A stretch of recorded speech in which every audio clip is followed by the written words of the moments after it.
Assalamualaikum warahmatullahi wabarakatuh. Perkenalkan nama saya Surabanu Sekilih Putra Pertama, kelas 12 IPS 4, nomor absen 30. Saya akan mempresentasikan materi tentang dinamika masyarakat Indonesia pada masa demokrasi terpimpin. Sistem pemerintahan demokrasi terpimpin adalah sebuah sistem pemerintahan di mana segala kebijakan atau keputusan yang diambil dan dijalankan berpusat kepada satu orang, yaitu pemimpin pemerintahan. Demokrasi terpimpin dikenal dengan pemerintahan terkelola dengan peningkatan autokrasi.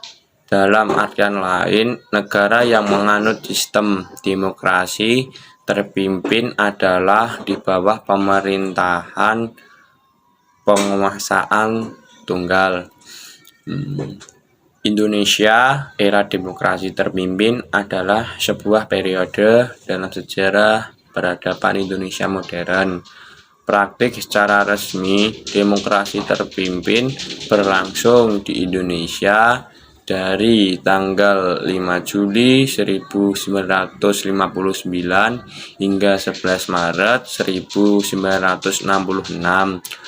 Periode ini juga disebut dengan istilah Orde Lama. Dalam sistem politik demokrasi terpimpin, negara menggunakan prinsip-prinsip demokrasi beserta nilainya, namun dengan satu pengecualian. Negara dibuat dengan tujuan untuk menyejahterakan masyarakat secara umum dan juga untuk melindungi segenap bangsa yang ada di dalamnya. Namun, tugas negara harus berada dalam panduan dan pimpinan seorang tokoh pusat, yakni presiden.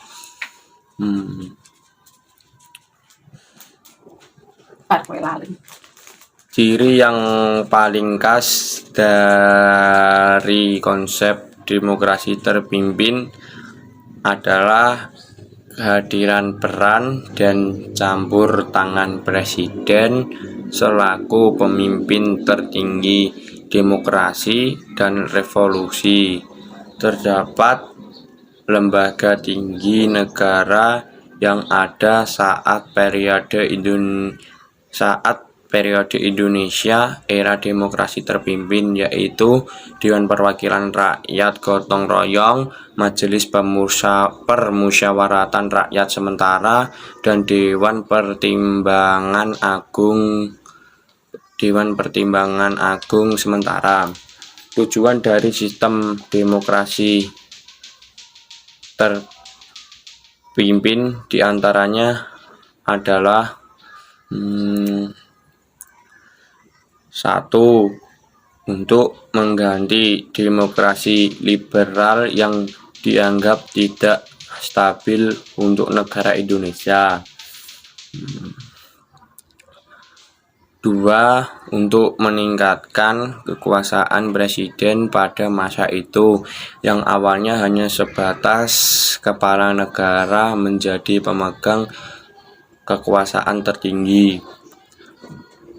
Pada masa demokrasi terpimpin banyak terjadi penyelewangan terhadap Pancasila dan UUD 1945 seperti 1.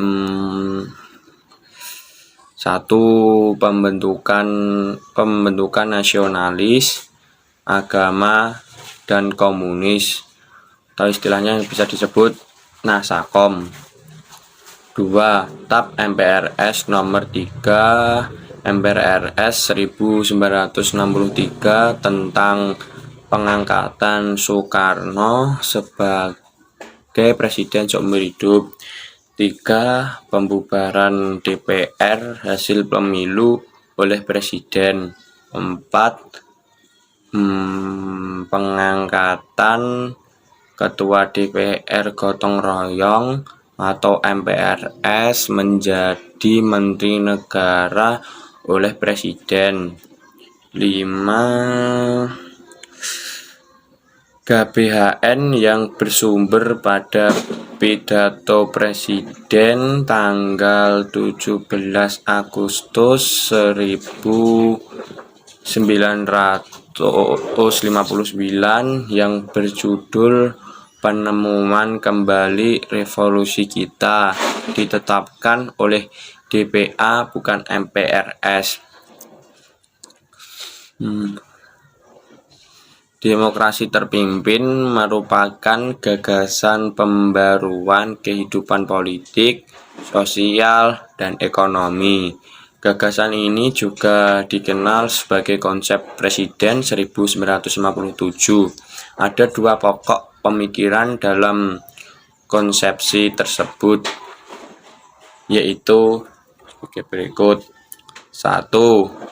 Pembaruan struktur politik harus diberlakukan sistem demokrasi terpimpin yang didukung oleh kekuatan yang mencerminkan aspirasi masyarakat secara seimbang. 2. Membentuk kabinet gotong royong berdasarkan imbangan kekuatan masyarakat yang terdiri dari wakil partai politik dan kekuatan golongan politik baru atau golongan fungsional atau golongan karya. Demokrasi terpimpin dibentuk bukan tanpa tujuan. Tujuannya adalah untuk menata ulang kehidupan politik serta pemerintahan berdasarkan UUD 1945 yang pada akhirnya justru terdapat banyak pelanggaran UUD 1945 pada proses pelaksanaannya. Peristiwa gerakan 30 September atau G30S pada tahun 1965 menandakan ditinggalkannya demokrasi terpimpin dan menjadi awal kelemahannya pengaruh dan kekuasaan Presiden Soekarno. Kondisi ekonomi pada awal demokrasi terpimpin sangat terpuruk akibat pemberontakan yang terjadi. Untuk mengatasi keadaan ekonomi pada masa ini, sistem ekonomi berjalan dengan sistem komando, di mana alat-alat produksi dan distribusi yang vital harus dimiliki dan dikuasai negara atau minimal di bawah pengawasan negara. 1. Pembentukan Dewan Perancang Nasional atau disebut Depernas dan Badan Perancangan Pembangunan Nasional atau disebut Bappenas. Upaya perbaikan perekonomian Indonesia dilakukan dengan pembentukan Dewan Perancang Nasional atau Depernas pada 15 Agustus 1959 yang dipimpin oleh Muhammad Yamin. Depernas kemudian menyusun program kerjanya berupa pola pembangunan nasional yang disebut sebagai pola pembangunan semesta berencana dengan mempertimbangkan faktor pembiayaan dan waktu pelaksanaan pembangunan. Pola pembangunan semesta dan berencana terdiri atas blueprint tripola, yaitu proyek, pembangunan, pola penjelasan pembangunan, dan pola pembiayaan pembangunan. Pada tahun 1963 juga dibentuk Badan Perancangan Pembangunan Nasional atau Bappenas yang dipimpin oleh Presiden Soekarno sebagai pengganti Depernas. Tugas Bappenas adalah menyusun rencana pembangunan jangka panjang maupun pendek. 2. Penurunan nilai uang. Untuk membendung inflasi dan mengurangi jumlah uang yang beredar di masyarakat pada tanggal 25 Agustus 1950, pemerintahan mengumumkan penurunan nilai uang. Gimana sih penurunan nilai uang tersebut?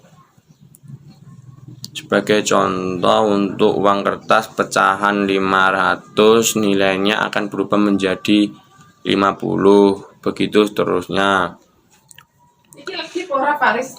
Selain itu, semua simpanan di bank yang melebihi 25.000 akan dibekukan.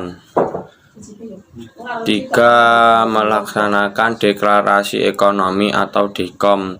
Pada tanggal 28 Maret 1963 dikeluarkan landasan baru bagi perbaikan ekonomi secara menyeluruh, yaitu deklarasi ekonomi atau DEKOM. Tujuan dibentukkan DEKOM adalah untuk menciptakan ekonomi yang bersifat nasional, demokratis, dan bebas dari imperialisme. Meskipun begitu, dalam pelaksanaannya DEKOM tidak mampu mengatasi kesulitan ekonomi dan masalah inflasi. DEKOM justru mengakibatkan perekonomian Indonesia stagnan. Masalah perekonomian diatur atau dipegang oleh pemerintahan, sedangkan prinsip-prinsip dasar ekonomi banyak diabaikan. Sekian, terima kasih. Kurang lebihnya mohon maaf presentasi dari saya. Wassalamualaikum warahmatullahi wabarakatuh.